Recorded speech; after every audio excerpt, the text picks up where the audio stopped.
Hello, I'm Guy Relford. I'm a 2A attorney. I'm a radio host on WIBC in Indianapolis, and I'm the founder and the CEO of the 2A Project, a gun rights organization based here in Indiana. And I wanted to take the time to record this video. I've been very vocal lately about some of the political developments we've seen here in central Indiana, and we also just recognized yesterday, July 17th, the one-year anniversary of Eli Dicken's heroic actions in the Greenwood Park Mall, where he stopped a mass shooting, stopped it in 15 seconds from the time it began.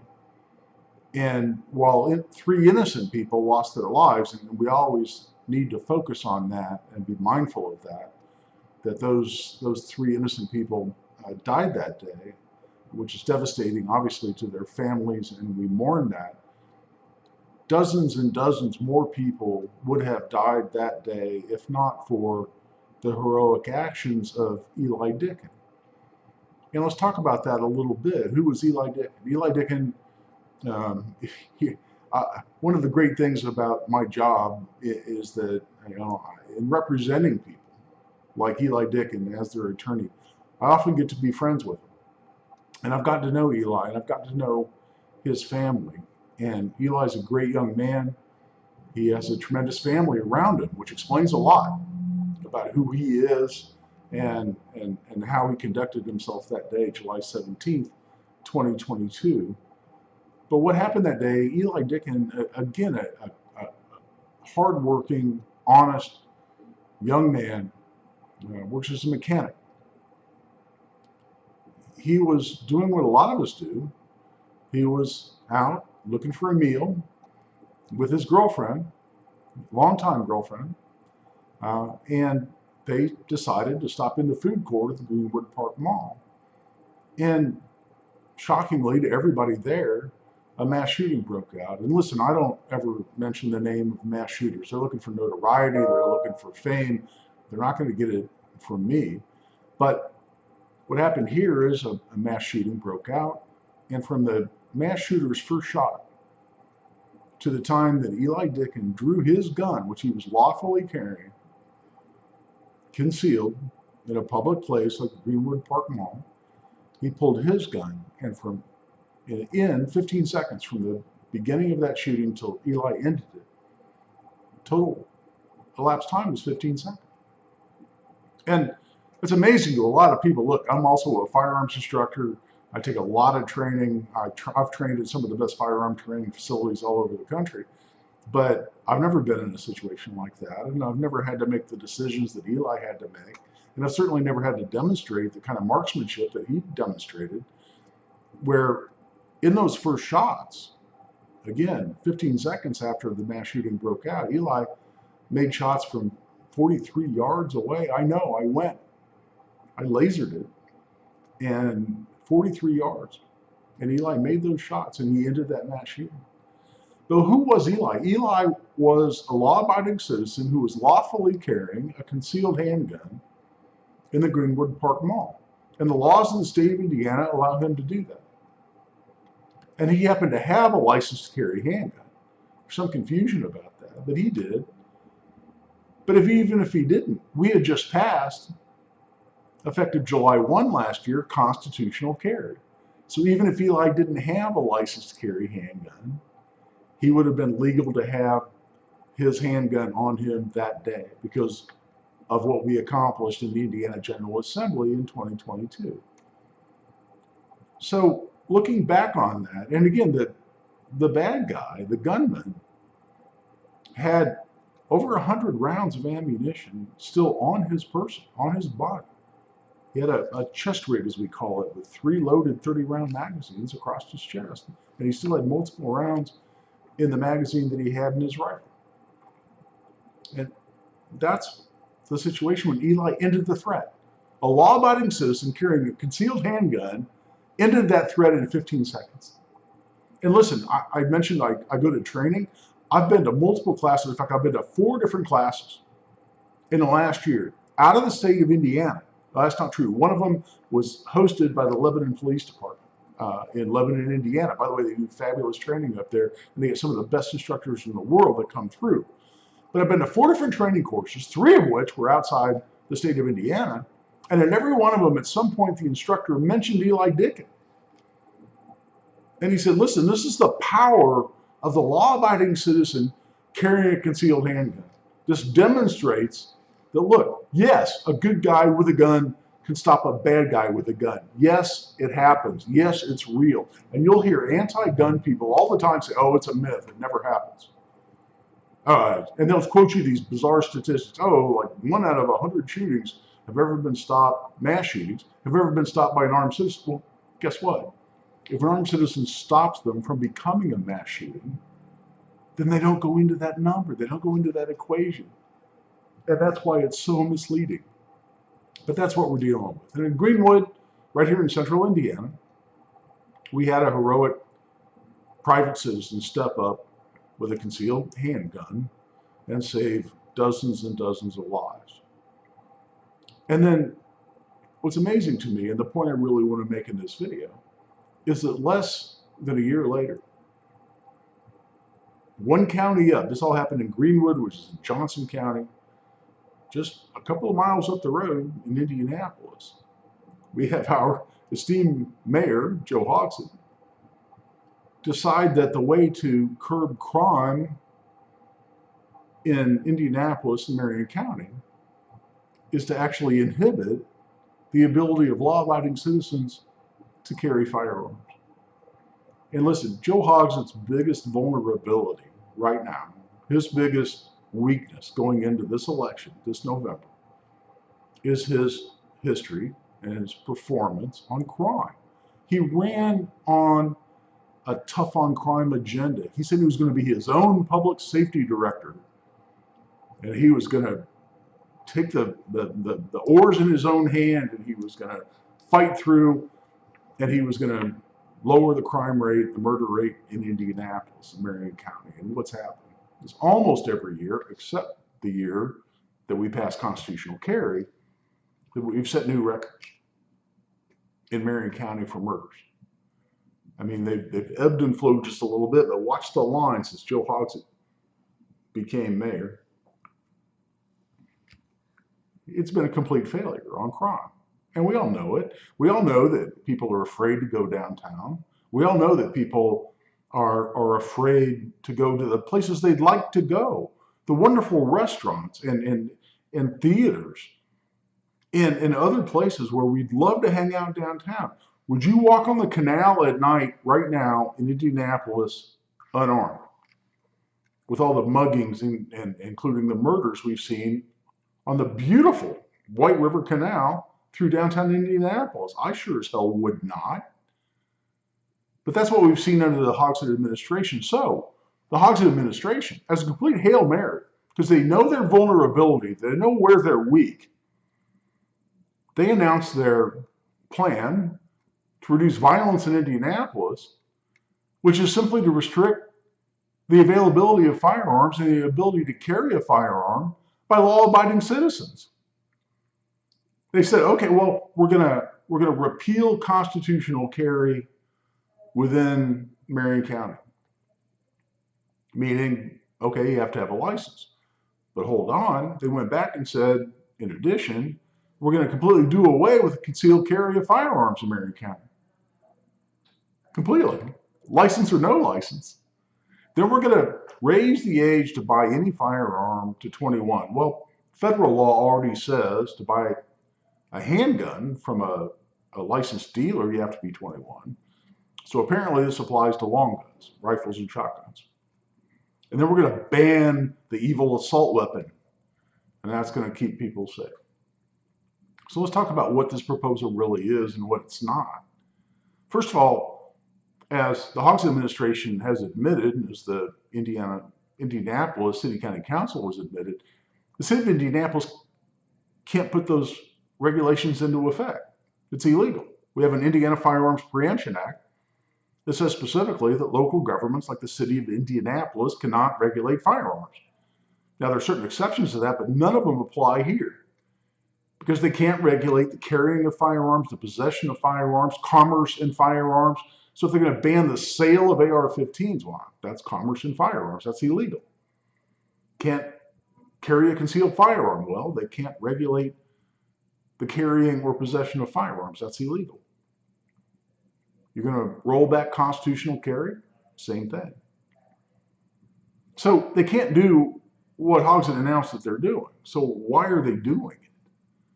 Well, it's completely and obviously pandering to his base who hate the Second Amendment and hate firearms and hate the fact that law-abiding citizens have the ability to carry firearms to defend themselves. So he's pandering to those people, and it's a distraction. And this is the most important point. It's a distraction. It's sleight of hand. Listen, I've never been a magician, but I love magicians. And what's the best thing? It's sleight of hand, right? They get your attention over here. Hey, look over here with whatever it is, a big red, a cloth or a top hat or whatever it is. And what's really going on is down here where they're slipping the coin into their hand or they're hiding the bird, the bunny rabbit or whatever it is. It's sleight of hand. You get your distraction over here because what's really going on is over here. Well, what's really going on in Indianapolis is we have out of control crime. We have a completely out of control downtown. People are afraid to go downtown. The Near East Side has become a murder capital in the entire United States. We're now outpacing Chicago on a per capita murder rate. Get your head around that. We've long ridiculed Chicago for being out of control on crime. Indianapolis has become worse. And when did we become worse? Under Joe Hogsett. So it's a complete Hail Mary and as a distraction. That's the sleight of hand. Joe Hogsett says, well, it's not about my administration's failure on crime. It's about law-abiding citizens carrying guns. Why do I say law-abiding citizens? Well, only law-abiding citizens can carry a firearm under constitutional carry. If you're a criminal, you can't carry a gun under constitutional carry. Only law-abiding citizens can buy an AR-15 or any other so-called assault weapon. Ban the sale of firearms? Well, who's that apply to? Law-abiding citizens. Because it's already illegal for anybody else to buy one. It goes on and on from there. So we're talking about restricting law-abiding citizens from carrying firearms, including, according to Joe Hogsett, the complete elimination of the ability to carry a concealed firearm anywhere in Marion County. And let's just visit on that for a moment. Because this is mind-boggling to me. Because there are lawyers, they're called corporation counsel, within the city of Indianapolis, who are supposed to look at things like this. And apparently they were absent the day they taught law in law school because the United States Supreme Court in the Bruin decision, which is the New York State Rifle and Pistol Association versus Bruin, just came down last fall. And they said carrying a concealed firearm is a fundamental right protected by the Second Amendment. And New York's restrictions on that, which simply doled out the ability for some people to carry a concealed firearm and other people not to, based on some discretion of some government official, was unconstitutional under the Second Amendment. Yet Joe Hogsett and his administration and the lawyers within the city of Indianapolis think it's constitutional to forbid all concealed carry all the time. Unreasonable restrictions on concealed carry were found to be unconstitutional by the U.S. Supreme Court a mere months ago. And somehow the Hogsett administration and his lawyers wouldn't hire any of these people. Think that's going to pass constitutional muster. It doesn't matter. It doesn't matter because they know they can't do it. So what do? They put this all into a proposal, Prop 156, and they sent it to the City County Council. But they put in it, listen, the Indiana Firearms Preemption Act prevents us from doing any of this. So this only goes into effect, we're going to pass it, but it only goes into effect if the Indiana Firearms Preemption Act is somehow repealed by the Indiana General Assembly with a Republican supermajority, or it's otherwise found to be unenforceable.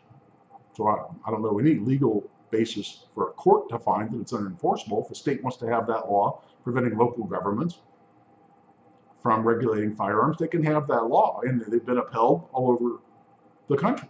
And no one's brought a challenge to it yet, and I don't foresee them doing so, certainly not successfully. And there's no movement within the Indiana General Assembly to repeal it. So it's much ado about nothing. It's a big show to say we're tough on guns as a complete distraction from the Hogsett administration's failure on crime. So, okay, so you would think that the Republican candidate for mayor, Jefferson Shreve, seeing this colossal shit show unfold within the Hogsett administration, would want to pounce on that. He'd want to say, look, this is a distraction. This is to get your attention away from Hogsett's real failing, his real vulnerability. And that's his complete failure on crime. Him wanting to regulate law-abiding citizens and prevent them from carrying firearms in public is a distraction from their failure to keep criminals in jail, to put criminals in jail, and which has led unquestionably to the runaway crime we have in Marion County. You would think the Republican candidate would do that. But, oh no, Jefferson Shreve, who, listen, I was excited about Jefferson Shreve. He's a rich guy. He sold his self-storage business just last year for a reported $590 million. And who knows how much money he had in the bank before that. So he could very easily be a billionaire. I don't know. Just based on the sale of his business, he's about a 0.6 billionaire. So he's a rich guy. So he's got money behind him. He can self-fund his campaign. And you think, all right, we finally have a viable candidate against Joe Hogsett. How cool is this going to be? I was excited about it. Joe Hogsett's been running Indianapolis into the ground for 8 years. Great. Let's all get behind Jefferson Shreve. What's Jefferson Shreve do? Does he go after Joe Hogsett on his biggest vulnerability, which is his complete failure on crime? No, he buys in. He endorses it. He introduces the same plan, other than the complete eradication of concealed carry in Marion County. See, same identical plan. Same one. So we're going to save lives by regulating law-abiding citizens' ability to carry firearms in public.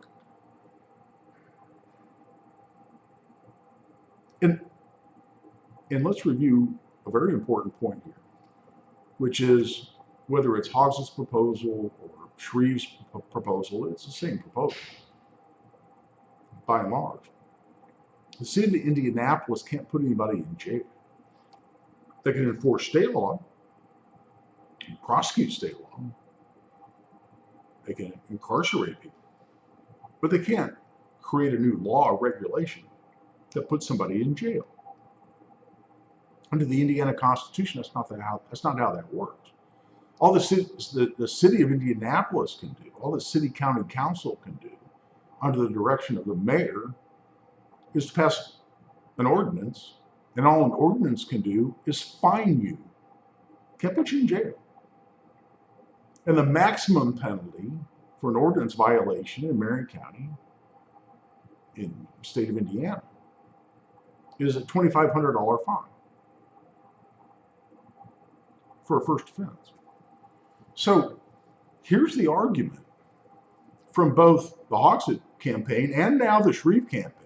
Shockingly, Republican has bought into this, that if you're a violent criminal and you're intent on committing a horrible, grievous crime like murder or rape or armed robbery or whatever it might be, as you're considering committing that crime,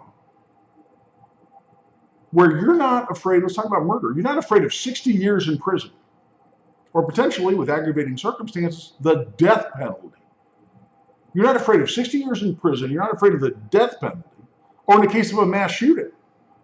Your plan is, and this is clearly the plan from the shooter in Greenwood, And the FBI finally unlocked his phone just a week or so ago. And there were suicide threats in there and a clear indication that he wanted to murder as many people as possible. So if your plan is to murder 100 people in a mall and then commit suicide or die in a shootout with cops, suicide by cop, and you're not afraid of dying, you're not afraid of 60 years in prison, if suicide isn't your plan, or the death penalty, you're not afraid of any of those things. You're going to go commit your horrible, violent crime. Jefferson Shreve and Joe Hogsett are telling you you're going to be afraid of a fine. A fine. That's going to keep people safe in Marion County. Violent criminals going, hold on, I can't commit murder or rape or armed robbery with this concealed firearm because the city of Indianapolis might fine me. That's how stupid Jefferson Shreve and Joe Hogsett think you are to buy into these proposals. And the anniversary that I mentioned at the beginning of this video, which is the heroic actions of Eli Dicken in the Greenwood Park Mall. Again, a person I'm proud to call my client and my friend. How soon our politicians forget? Because if Hogsett's proposal, Shreve's proposal, were to become law, do you think it makes that more likely or less likely we would have had a hero like Eli Dicken in a mall here in Marion County if, God forbid, something horrible like a mass shooting were to unfold? Joe Hogsett wants to do away with all concealed carry. Jefferson Shreve wants to roll back constitutional carry, which means less law-abiding private citizens be carrying a concealed firearm. And I mentioned a dangerous criminal isn't going to be influenced at all by the likelihood of a fine. I'm sorry, I find that hilarious. I find it hilarious that anybody's even entertaining that. That the city county council are all pumping each other high-fiving, talking about we're going to prevent gun violence because they're putting in place an ordinance which can't even take effect yet because it's illegal, and even if it does take effect, it's a fine. But oh no, we're going to keep people safe with that. That's how stupid these people are, and that's how stupid they think you are. To the extent they are asking you to support these policies. But you know who does care about a $2,500 fine? I care about a $2,500 fine. Hell, that's more than my mortgage payment. That's a big old chunk of money. I don't want to lose $2,500. But my friend and client Eli Dicken, hardworking young man, he's less than half as old as I am. And he's getting his life started, working hard as a mechanic. You think he wants to lose $2,500? You think a typical Hoosier, law-abiding citizen, wants to lose $2,500? Of course they don't. So the criminal isn't going to care. The criminal who's not afraid of the death penalty or 60 years in prison doesn't care about a fine. You care about a fine. I care about a fine. Eli Dicken would have cared about a fine. So what does that leave us with? These idiot politicians who think you're an idiot too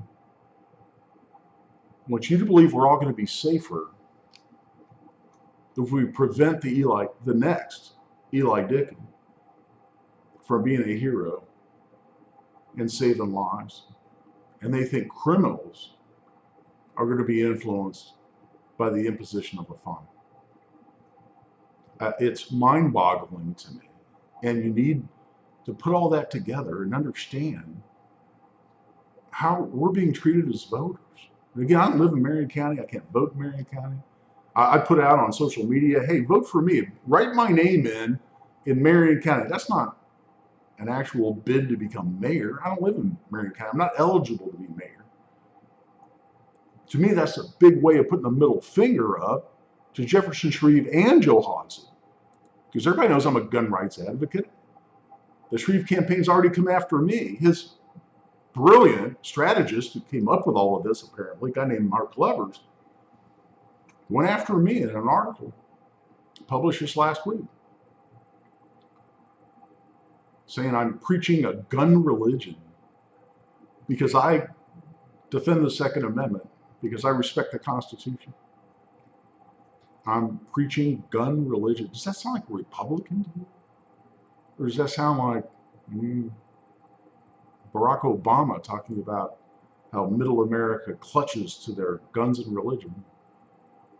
It sound like anti-Second Amendment people all the time trying to steal your rights away from you, who try to portray us as some kind of wacko zealots. A Republican, the Shreve campaign, says that my support of the Second Amendment is preaching the gun religion. And mind-boggling, a Republican. So here's where we are, and here's how I want to leave it with you. That is, first of all, these proposals are idiotic. They're illegal. They're not going anywhere. Shreve had a presser the other day said, oh, I've had serious conversations with leaders in both the House and the Senate, the Indiana General Assembly, and I think we're going to change the law to allow Indianapolis to do this. Listen, I spent all yesterday morning on the phone with legislators who laughed at that idea. It's not going anywhere. It's not going to get a hearing. We just passed constitutional carry last year by an overwhelming majority, by the way. You think that same overwhelming majority in the Indiana General Assembly is going to turn around and say, oh no, let's just roll it back in Marion County. Sure, no problem. Let's just do away with concealed carry altogether. And by the way, another important point. The Hogsett proposal isn't just a proposal. It was reduced to Prop 156 that went to the Indianapolis City County Council. It was passed. It's on the books. Now, it doesn't have any legal effect because it says right in it, well, this can't take effect until the preemption law changes. But it's in the books. Shreve has the same damn proposal, vast majority. So when Shreve says, well, if I'm mayor, we're going to put this in place. Let's say he becomes mayor tomorrow, hypothetically. God forbid. Okay. We already have an ordinance on the books that contains every bit of his proposal. So what's he suggesting? That he's going to go to the City County Council, which has a Democrat majority last time I checked of 19-6. He's going to convince the Democrats on the City County Council to repeal Hogsett's ordinance that's already on the books, repeal it, and no, pass mine, which is the same damn thing. Just doesn't include the complete ban on the carrying of firearm, of concealed firearm. The 19 Democrats, majority of the 19 Democrats on the City County Council going to do that? Well, no, we're going to stick with our boy Hogsett's proposal, whether he's mayor anymore or not. So what's that mean? What that means is, and this is the amazing part of this, what that means is that Jefferson Shreve is telling you if he becomes mayor, Hogsett's proposal is already on the books. So in order to make it effective and to bring into place his plan, what Shreve is then going to do is go to the Indiana General Assembly and convince them to change the preemption law to put in place the plan of Joe Hogsett, his opponent. It's the only way that unfolds. Legally, logistically, politically, that's the only way that unfolds. Jefferson Shreve is saying, elect me so I can fight to put Joe Hogsett's proposal that I simply copied, at least 75% of it, I can put that in place by convincing the Indiana General Assembly of how smart Joe Hogsett is and what a great proposal this is that's going to keep law-abiding citizens from getting murdered and otherwise brutalized, to be becoming victims of crime in Indianapolis. This is colossally, embarrassingly stupid. And listen, that leaves us with a question. I never want to raise a problem without proposing a solution. What's the problem? Again, I don't live in Marion County. I don't vote in Marion County. I work in Marion County. I have a job at WIBC. I was in the Criminal Justice Center in Marion County doing my job as an attorney all morning today. so I work there. I don't live there, so I don't vote there. But let's say you vote there. What's that leave us with? What do you do? Well, first of all, Jefferson Shreve lost the election with this knuckleheaded proposal. And I'm mad about that. So I thought he had a chance because he was well funded. But he's not clearly too stupid to be our mayor, and his strategists, his staff, are too stupid to even be in politics. So he's lost the election. That's done. That's over. What we don't want to do is give encouragement to the next Republican who runs for any office in the state of Indiana to say, I can turn my back on the Second Amendment and still get elected, or even get an appreciable amount of votes. Do you know what I want to see? Because he's not going to win. Would I rather have Jefferson Shreve than Joe Hogsett as mayor? Listen, Joe Hogsett's a horrible mayor. He's run the city into the ground. I think Jefferson Shreve is more dangerous. He's a Republican that turned his back on the Constitution.